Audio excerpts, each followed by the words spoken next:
Hey Ranger fans, welcome to Madison Square Garden inside the Delta Club. John Giannone and Dave Maloney, our latest Bleeding Blueshirts live stream. And this is a special night for us here on MSG. And it's Friday night, and our Friday night lights are going to shine on one guy in particular, and that's Artemi Panarin. Throughout the night on the broadcast, you'll hear about stories of Panarin, anecdotes from people who know him well, like the guy next to me. The story of Artemi Panarin is almost as fascinating as the phenomenon and the phenomenal play that we've seen on the ice so far, Dave. And maybe let's just start there. Right. We knew we were getting the best player in free agency in the Garden this year. Did we know he was this good? I don't think so. I think when you talk to everyone who has seen him now from day one here, I think, and we've referenced it over our time chatting, that as good as the expectations were, he's certainly surpassed those. And you know, it's not unusual to see a great player come in and see how hard he works. He's the professionalism with which he presents his craft. So what it really points to is a lot of times you think there's always the next one out there, or the great ones, or this and that. And when you truly see a great one, that's what makes them special. And he has a special story. He's a special player, a special personality, and you know what, that money that was spent rather aggressively July 1 has been well spent. Davey, that money has been spent on a whole lot of athletes in all four major sports in this town, and it's been done to varying degrees of success. Sometimes it's a blessing, sometimes it's an albatross. From what you've gotten to know about Artemi the person, how has he so embraced not only the money, but the whole stage of New York? Well, I think you really have to understand his life story, right? So he's from Korkina, Russia, which is 1,000 miles east of Moscow, and it's a mining town. And he was given up, his mother and father divorced when he was 3 months old, and he was adopted by his maternal grandparents at 3 months. And I guess the most sensitive part of the upbringing might be that his father, his grandfather, had a cow that they used to have to milk to raise money. His mother was a seamstress, or his grandmother was a seamstress, so there was very, very little money, right? So as his hockey career would progress, it's interesting because his first pair of skates were a pair of figure skates, right? So his grandfather, Vladimir, would kind of rummage through the local rink and find equipment for him. So the second pair of skates were a pair of skates that he had to wear his running shoes in to have them fit properly. 4 sizes too big. 4 sizes too big.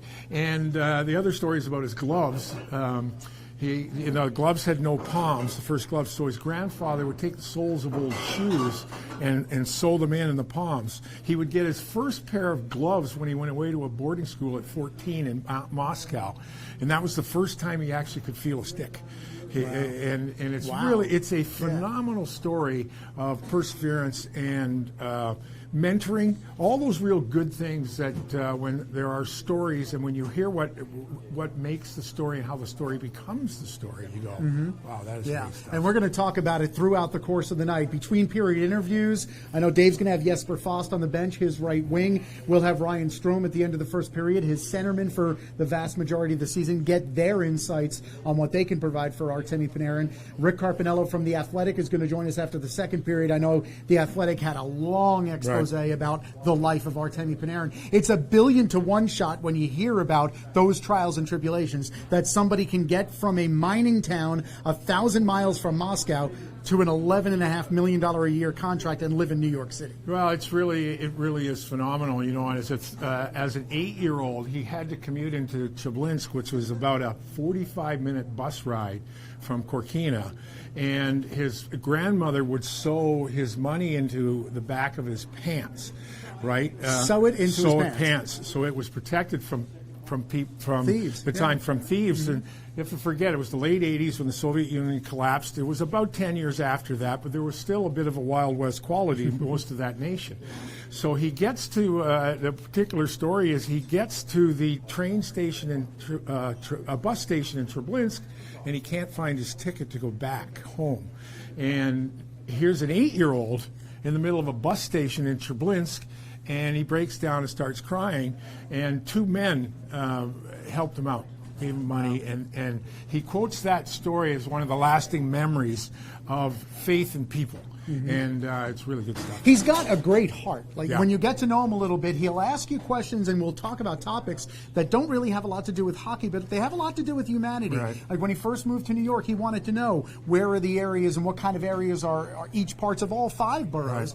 Right. We talked about the love he has, the adoration he has, idolization of his grandparents. He has their birth years tattooed on each leg as a lasting memory, and I know that he has a ritual that he goes through after every single game that speaks, I think, Davey, and other stories as well, to his faith. Yeah, it's something I'm not sure. Maybe I was much too ignorant to think that there was a spiritual angle to the Russian community, right? And with him, as you mentioned after every game, Cameron Atkinson, who's a good friend, is an all-star from Columbus. I spoke with him today, and he told me the story.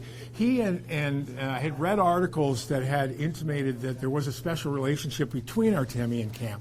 So I asked Cam what that was all about, and he told me about the hockey angle. Then he told me a story that he used to pick him up. They would commute to the Nationwide Arena together, and downtown Columbus, Artemi would stop at a church. Now, there are certain areas of Columbus that are a little bit beat up, and there would be times where he'd stop at a church and it was locked. He would say his prayer and is thanking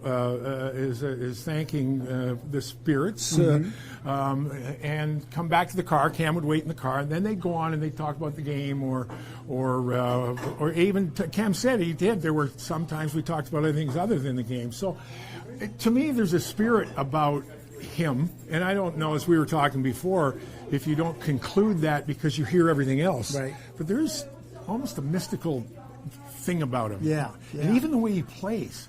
You watch him play, and he sees things that nobody else sees. And it's all part of a really dynamic personality. Yeah, he's got an aura about Yeah, him. right. He definitely does. Right. And Right. as you Totally. have seen during the course of this year on the bench, between the benches, he's got a passion that burns pretty hot. Hey, listen, they talk about what a great guy he is, how much he loves. Tell one more story. We're in St. Louis, and I'm sitting on the bench after the bench hit that we do before the game. I'm sitting with head trainer Jim Ramsey, and we're watching Artemi on a warm-up, and we both kind of look at it. That guy is special. So Jim Ramsey then tells me, he said that he loves to play.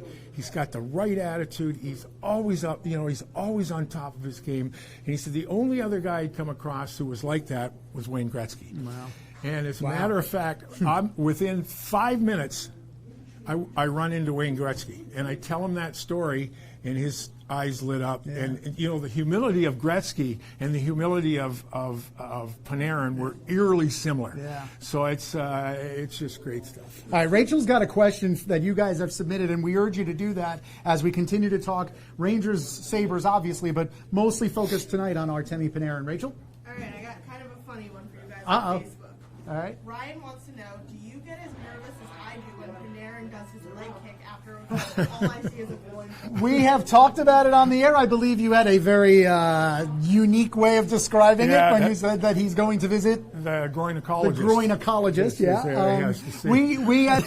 We on the Mercedes-Benz Rangers postgame show, we have our wonderful staff people chronicle just how high that leg is getting. It's gotten from 5'2" to 5'6", and it's now up to 5'9", which, by the way, is this right here. So, yes, I do sort of kind of a little bit worry, but it also speaks to how passionate and how much fun he has doing what There's he's no doing. question. I mean, that's he can do it with both legs too. Yes. He does it. It's not just specific to one side. I can't do it with either. But the other point of that is I've seen him when he listen. Nobody at that level gets to that level without getting angry and getting competitive and being demonstratively disappointed in what's going on. I've seen it numerous times, whether it's the slam of the boards, slam of the gate, whack of a stick. So, while we talk about this, the great story, nobody gets to that level without getting pissed. Right. Yeah, exactly. Well said. All right, I'm going to take these off, and I'm going to put on my 2020 hindsight glasses, and I'm going to ask you this question. How the heck did he not get drafted? And I know that's one of those, you look back now, and obviously you wonder, but And obviously players fall through the cracks often in this sport, but how did he not get drafted? Well, it's a little hard to ask that question now because everybody claims to have known him, right? Yeah, right. But in reality, he exploded on the international scene in the World Junior Tournament in 2011 in Ottawa. Canada was up 3-0 in the gold medal game.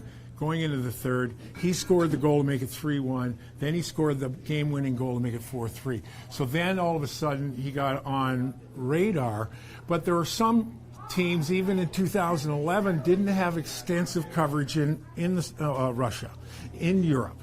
And so I don't think it's any surprise that ultimately he ends up with a big cap team like Chicago, because they probably had a budget to go find people. So but I haven't talked to enough different GMs or people. Right. A couple guys I talked to said, yeah, we knew him. Yeah, right now you know him. Right. But his size, he was small, right? He still is. When you look at him, he's not physically imposing at all. He's muscular, obviously. He's sinew, he's cut. He's but it's like John Tortorella. I read a quote from Torts saying, in the Tortsian way, that how does he ever do what he does? He's 5 foot nothing and 112 pounds. But the thing is, if you look to what he's done over the course, although his hits are up this year, I don't know, but his hits have trended downward. And when you talk to the analytics people, they suggest that he's getting a better sense of the game and a sense of how his game fits, and he doesn't have to be hitting.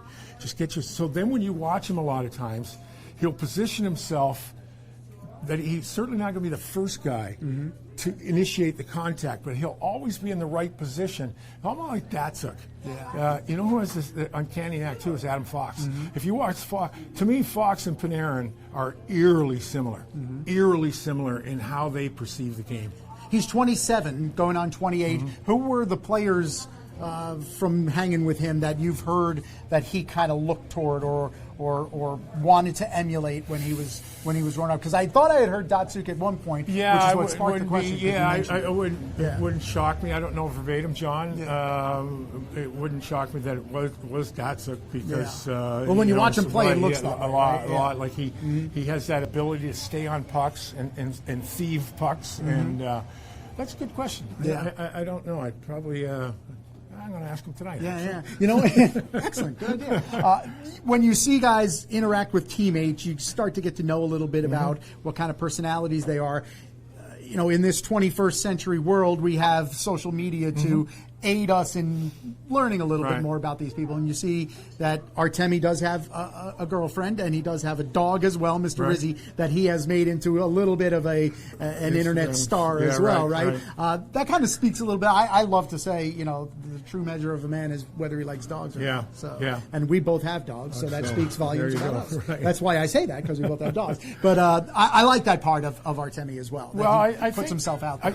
I think the thing is, I had a conversation with him Tuesday after practice, just sitting down and talking, because he has a place up my way in Connecticut. He rents an apartment.